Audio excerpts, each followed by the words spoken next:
Good evening, guys. It has been a wonderful Monday here in Middle Tennessee. I hope things have gone well where you are. This is the second episode in our series leading up to our election on the Christian and politics. Last week we talked about the question, should Christians vote? Now, beginning this week, and I told you sometimes I normally do these on Tuesday. I forgot I made a prior commitment for tomorrow night, so tonight we're doing it on Monday. Should get back to Tuesday next week, but there'll be a couple other Mondays down the road. How should a Christian vote? Here is a question that lies behind that question. And it is not a question that all Christians agree on, certainly when it gets to specifics. Is the United States a Christian nation? How you answer that question will greatly influence what you look for in a political candidate, what you expect of a political candidate, what you expect of your government. And yet, when people have asked me that, and I know I've talked about it on streams like this before, when people ask me that question, I come back with a question. What do you mean by a Christian nation? Nowadays, they'll even change it a little bit. Are you a Christian nationalist? I'll talk about that a little bit, but to be honest with you, I've yet to figure out what that really is because there seems to be so many flavors of it. Some flavors I can kind of lean to yes, other flavors I don't want to have anything to do with. For example, let's use this language. Is America implicitly a Christian nation? In other words, Christianity kind of lies beneath the surface, informing the culture. Is that what we were intended to be? Or are we explicitly a Christian nation? As in, for those of you who are history lovers, Christendom. Were we intended to be a Christian nation like the nations of Europe that at one time, and many still do, have state churches?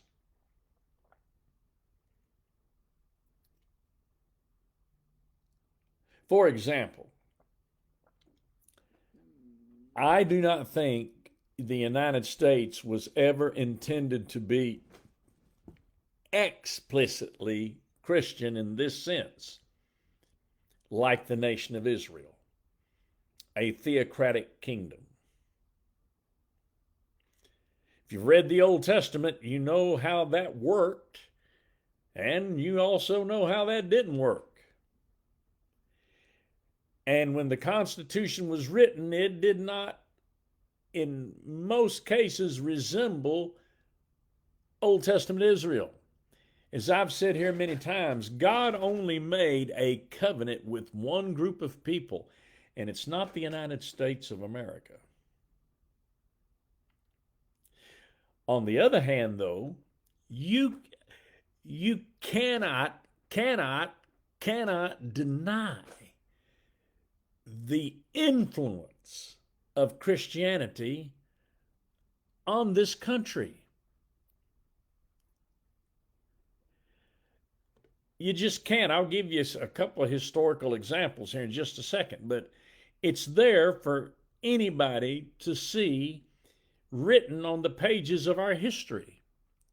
Now, we have not always practiced our faith as a nation the way we should. There's some awful dark moments there where we ignored our higher calling, but at the same time, some of the principles are there. Let me explain what I mean. Bedrock principle of Scripture. All human beings are made in the image of God. All human beings, whether they're saved or unsaved, black, white, yellow, brown, all human beings are made in the image of God. We are to love our neighbor as ourselves. Because we believe that God is a God of truth, we believe in telling the truth. These principles, these theological ideas, lie underneath almost all of the way we govern ourselves. Why? Let me turn the question around. Why should everybody have freedom of speech when we know there are some people smarter than others, some people who know better than others, some people who will deliberately lie? Why should there be freedom of speech for everybody? Because all human beings are made in the image of God, even when they're wrong. You have to respect that. Why, at least in theory, are our laws to be exercised equally, justly? Why shouldn't we favor certain people instead of other people? And again, for those of you that love history, you know that throughout much of the history of this world, that has not been the case. Certain people, like royalty, have been favored by law above others. Much of the freedom that we enjoy, that we take for granted, underneath it all are biblical concepts. The biggest one being the Imago Dei. All people are made in the image of God. All people should be equally accountable to the law. In other words, to use another phrase that's common today, we are a government of laws, not men. Because all men, whether you're president or whether you're pauper, all men are made in the image of God and deserving of respect. And so, even people who don't like to acknowledge or think about the fact that we are a Christian nation or have been a Christian nation influenced by Christianity, they take for granted that what we enjoy as Americans just came out of nowhere. It didn't. It did not just come out of nowhere. From its very beginnings, at least when the Europeans arrived here, Christianity has played a crucial role. Now, I know some people don't like it when you read something online, but I hope you will just give me a second and let me read something to you. Something that I bet a lot of you haven't read since you were in grade school or maybe junior high or middle school and high school. And I bet there's a few of you that listen to this who have never read this document, and yet it is one of the earliest representations of what the vision was for people who came here. It's called the Mayflower Compact. Now, it's going to take me about 1 minute to read. Listen to this. Having undertaken for the glory of God and the advancement of the Christian faith and honor of our king and country, a voyage to plant the first colony in the northern parts of Virginia. They kind of missed that by a little. Do by these new presents, solemnly and mutually, in the presence of God and of one another, covenant and combine ourselves together in a civil body politic, for our better ordering and preservation and furtherance of the ends aforesaid, and by the virtue thereof to enact, constitute, and frame such just and equal laws, ordinance, acts, constitutions, and offices from time to time, as shall be thought most meet and convenient for the general good of the colony, unto which we promise all due submission and obedience, in witness whereof we have hereunder subscribed our names at Cape Cod, the 11th of November, in the year of the reign of our sovereign Lord King James of England, France, and Ireland, the 18th, and of Scotland, 54th. Anno Domini, that's AD 1620. Man, what a time capsule. It's hard to imagine an American saying anything like that, but we easily forget that up until 1776, we were British colonies. And this represents us. This was read 100 years or so earlier. Now let's take a second document. Again, one that's well known, the Declaration of Independence. Listen to this. We hold these truths to be self-evident, that all men are created equal and are endowed by their Creator with certain inalienable rights, that among these are life, liberty, and the pursuit of happiness, and to secure these rights, government are instituted among men, deriving their just powers from the consent of the government. Even when that was written, those were still earth-shattering words. How many governments in 1776 existed by the consent of the governed? Not many. Where did that idea even come from? And then, of course, we, the people of the United States, in order to form a more perfect union, the preamble to the Constitution. Now, when you listen to the Constitution, the Declaration of Independence, and the Mayflower Compact, or let me say it another way, let's put them in chronological order. The Mayflower Compact, the Declaration of Independence, and the Constitution. They each get less explicitly Christian as time flows. The Mayflower Compact, that's as explicitly Christian as you can get. The Declaration of Independence, all men are created equal. Where did that idea come from? The consent of the governed, where did that idea come from? You'd have a hard time finding that idea in the Bible explicitly. Implicitly, theologically, yes, it's there. And then, of course, the Constitution, which in I think it's Article 4, Clause number 3 says, no religious test for a federal office holder.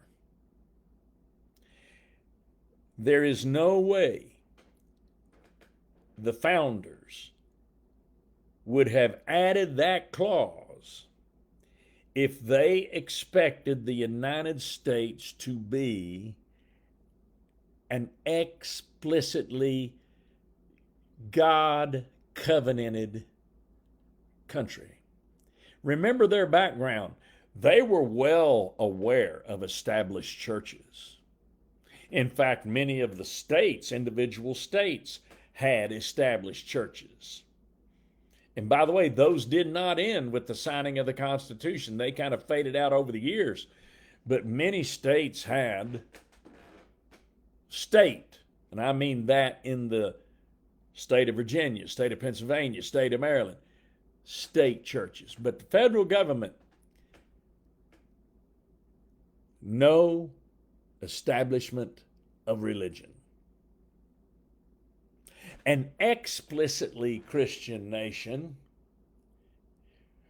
where everybody who holds office, everybody who leads is to be at least a professing Christian. That was never the thought. That was never the idea for the founding of this country. But informed by Christianity, influenced by Christianity, absolutely. Absolutely.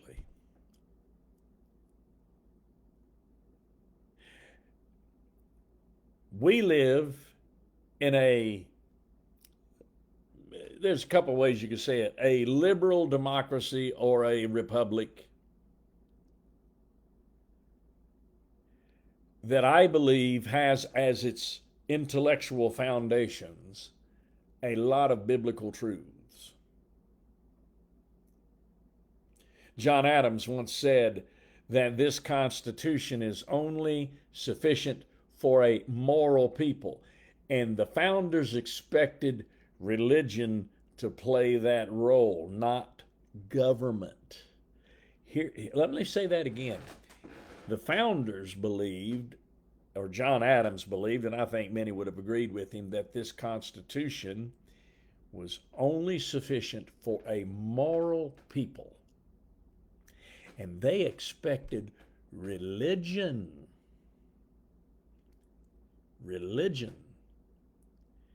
to supply that morality, freely chosen habits of life, not coerced.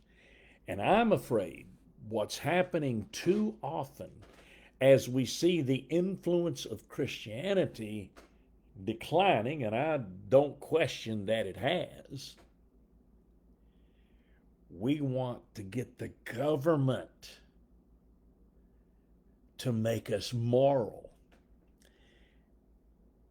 And when has that ever happened? It didn't happen in Old Testament Israel. When has that ever happened?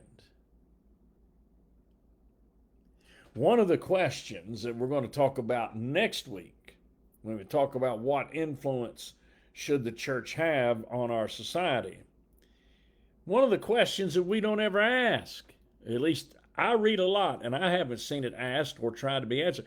How did Christianity have the influence it got to begin with? And maybe we ought to go back to those methods. Because I've got news for you, folks.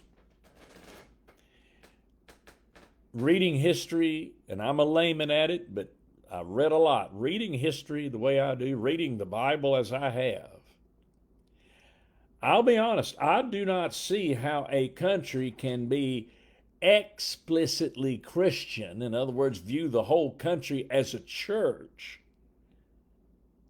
and be a democracy. I don't see how that adds up. Israel was not a democracy. The church is not supposed to be a democracy. So those who want to be an explicitly, or maybe a more explicitly Christian country, they're going to have to explain to me how we're going to avoid the mistakes that litter the past of history, that I'm afraid our founding generation was much more familiar with than we are. They had seen what happens to countries with established churches. They were familiar with the history of the popes and Christendoms and the Holy Roman Empire. And do I have to say it? Freedom did not flourish in those days. So, is America a Christian nation? No, if you mean by that every office holder, every law will explicitly enforce Christian dogma, and that Christians, and this is one of the things that and I don't see it in everybody, let me say, I don't see it in everybody who claims to be a Christian nationalist, but I see this in some. And to me, this is the part where I won't go with you, where Christians are to be privileged as opposed to non-Christians. Usually the people I talk to, it's Muslims. And I disagree with that. Now, in a church, you privilege the saints and you take care of the saints before you take care of the outsider, though you should also be concerned about the outsider, but the saints take precedent. But under government, and remember something I've said on here in my church 1,000 times, God is not an American. The American flag, if it waves in heaven, it waves equally with every other flag of all the nations that ever have been, never was, never will be.